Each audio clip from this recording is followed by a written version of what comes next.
Midsummer, and your garden has slowed to almost nothing. The plants look stressed, production has dropped. Most gardeners just wait it out. But there is a tool most home gardeners have never tried, and a list of crops that actually love the conditions that are stressing everything else. Stacey Murphy explains exactly when shade cloth is worth it and when it is not, and which crops to grow right now that will thrive where your other plants are struggling. More time. Notice tomatoes are not on this list. Tomatoes are a little sensitive to that high temperature. They are more likely to not fruit. They won't set flowers oftentimes when it gets really hot, whereas the eggplant and the pepper and the okra will. This Q&A was recorded at a past Grow Your Own Vegetables event, where Stacey Murphy explains how to work with extreme summer heat instead of fighting it, from knowing when to use shade cloth to choosing heat-loving crops that keep producing when tomatoes begin to struggle. For more information, free resources, and gentle guidance, you can find us at growyourownvegetables.org. And to grow alongside other gardeners just like you, join our free community at gyov.org. So the next question that I had tonight was, who is this one from? I know it's from Utah. It's from Mindy. She's in American Fork, Utah. She says, it gets so hot here, I'm wondering if shade cloth is a good way to cool, but then it takes away the hours of sunlight, right? Or is it different if it's exceptionally hot? So, Mindy, you are correct that shade cloth does reduce the number of hours of sunlight on your crop.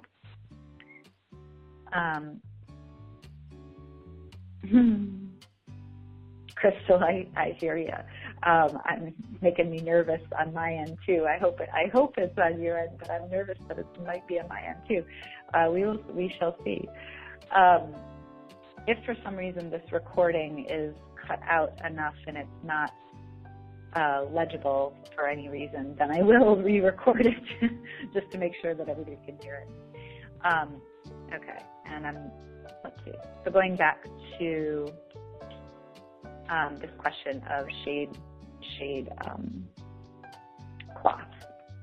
So Mindy, you're right that with shade cloth, you're effectively reducing your sun, because a shade cloth, typically they come in percentages, 20% to 80%, and that's how much sunlight is being shaded. So a 20% cloth is taking away 20% of your sunlight.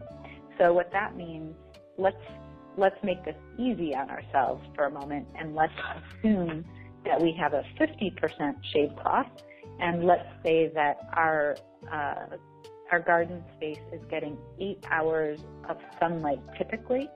That 50% would bring that down to 4 hours, essentially. So when you shade, yes, you're taking away sunlight, you're taking away the energy of the sun, you're taking away the power of photosynthesis, and all of the, photosynthesis is what drives sugars entering the plant, which is what drives nutrient uptake in the plant. So you're right that it's working at cross purposes to some degree. So I would only use shade cloth if you have really, really, really hot summers. And I would say that you're having temperatures above 95 degrees regularly. In Brooklyn, we have had, maybe a week at a time where it's been 95 degrees, and we've run around and we've watered like crazy to keep things cool, and it's worked. Do the maths first. Shade cloth is removing the energy that drives plant growth. That trade-off is only worth making when the heat is so extreme that the plant cannot function regardless. Below 95 degrees Fahrenheit consistent heat, water well, and wait. It's worked. But if you have, a month of temperatures that are 95 or 100, that's when it's going to be really hard to keep your garden going, because what's going to happen is it's going to stress out the plants. So I was looking up temperatures in, let me just double check where you are again, America's American fork, I think, which I think is Salt Lake City, if I'm not mistaken. And I don't know Utah that well, so I might be mistaken. But my understanding of the climate there, at least from the climate data that I've seen, is that the temperatures are not, how do I say? The temperatures are getting up to 90s typically, but it's unclear to me how many days it's really getting above 95, because you could have a heat, a stretch of high heat too, that's not typical. If your typical days are 90, but then you have an atypical month and it's 100 every day for a month, then you might get into some trouble. So that's what I would say, that I would start to be thinking about some sort of shade cloth if it's above 95. Now, there are people growing in the desert in those high heats, and some of them are not using shade cloth. And so what are they doing? So the first thing you need to do, so make sure that I made this clear, is if you're using shade cloth and you're using 50% or less, do the equation and say, okay, how many hours of sunlight are these plants getting? And then divide it in half, basically. If it's 50% or if it's 30% shade cloth, divide it in thirds, and divide it in a third and subtract out that third. So, for instance, if it's 30% shaded, now I got to figure out a math equation where this is going to be easy to do, which is never easy. Let's say you get 10 hours of sunlight and it's a 30% shade cloth. That means that 3 of those hours are in shade, and so then you're basically getting more like 7 hours of sunlight, and you're okay. You're in that 6 to 8 hour range. So that's the first thing I would do, is do the math on the shade cloth and make sure that you have enough sun. And then the next thing is to think about, maybe instead of shading, you want to only grow things that are heat loving. And so this is something that I like thinking about, is that instead of changing the habitat, which is a little bit harder to do, right, because you're erecting some sort of structure and you're putting in some shade cloth. And here, just a note, I'm showing a shade cloth that is high up in the air, and this is what's recommended for a lot of shade cloth, is that you can actually walk underneath it. It actually works better the more space you have, because it cools the plants. There's more distance between that shade cloth and the plant, so it's cooling the plant more effectively than if that shade cloth is right near the plant. And you can walk under it, so it makes it really easy to work. But you have to put this up, and you have to make it stable enough that it doesn't fall over. So it is some work. So is it worth it? So one of the things you can do is think about planting all heat-loving crops and not worry about the shade cloth. And those heat-loving crops, basil, okra, eggplant, pepper, dinosaur kale is surprisingly resilient as long as it's already established. If it's a baby, it has a harder time. Same thing with chard. If chard is well established, it does pretty well in the heat. It'll look in the peak day like it is wilting and falling apart, but that's just the plant kind of splaying out its leaves and transpiring in order to photosynthesize, and I'll remind you of that in just a minute. Other heat-loving crops, Malabar spinach, that is, a succulent vining plant that has a lot of greens on it. Perennial purple tree collards are another heat-loving crop that are very big. That's what's shown on the screen here, and so lots of green. So here you notice there is a mixture of crops that are fruiting crops and green crops. So you still have a diversity of crops. Now, the crops that are nearly impossible to find, in my experience, are root crops that like heat. So your carrots, your radishes, your beets, your onions, most of those are going to bolt in the heat, and they're going to be no good in the high heat. They work up to a certain temperature, but in this really high desert heat, they're probably not going to work so well. So stick to greens and fruits that are on the screen if you want to just stick to some real heat-loving crops in the summertime. Notice tomatoes are not on this list. Tomatoes are a little sensitive to that high temperature. They are more likely to not fruit. They won't set flowers oftentimes when it gets really hot, whereas the eggplant and the pepper and the okra will. So screenshot this. These are your summer powerhouses. While tomatoes are struggling to set flowers and root crops are bolting, these crops are doing their best work in the exact same conditions. So those are some things to think about if you're in really hot climate. And the other thing to think about is that when you are watering, you're helping to cool the plant. So you're cooling the plant from the inside out. Remember that the water's being taken up into the roots. It goes all the way up through the stem, through the veins of the plant, and then it evaporates, more likely transpires out of those leaves, which is what makes those leaves kind of open up and kind of look wilty. Don't worry.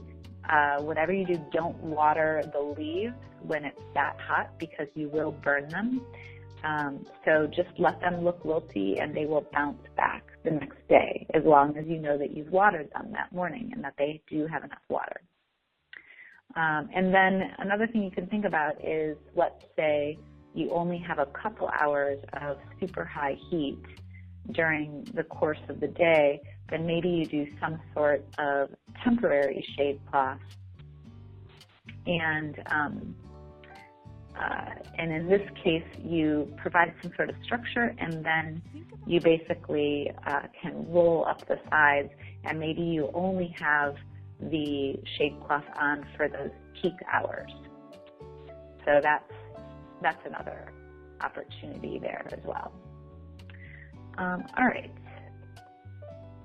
And let's see. So I'm going to move on, I think, to the next question.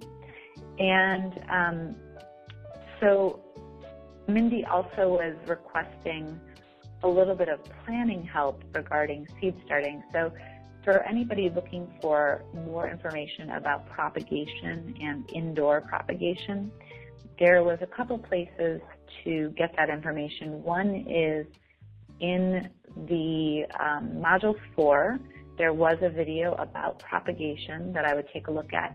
And then there was I believe it was the Q&A for Module 8, the specialty topics, or even in the Module 8 itself. I'm trying to remember which one it was. I think it was the Q&A. I talked a little bit more about the indoor seed starting process, so take a look there as well. And then this is just one additional point that I realized was a missing piece of the puzzle for you, and that's the planning process. So if you're going to start your seeds indoors, you want to be thinking ahead of it. And what I mean by that is that each one of these crops has a different amount of time that it takes for them to come to their kind of teenage life and be ready to transplant into the ground. And so here are some recommended times in weeks for each of the different types of crops. So when you're thinking about when you're going to transplant those crops in, you've got to backtrack and be prepared to start those seeds indoors. So for instance, if you're looking at the crop plan, and let's say, 3 rows down, you want to transplant your leeks in on May 6th, let's say. What you need to do is you need to back up anywhere from, 10 to 12 weeks in order to have those leeks be ready. And your summer garden does not have to stall. If temperatures are consistently above 95 degrees Fahrenheit, install shade cloth at walk under height and deploy it only during peak hours. If you're below 95 degrees Fahrenheit, water well and wait. And in either case, plant what the season actually supports. Okra, eggplant, basil, pepper, callaloo, Malabar spinach.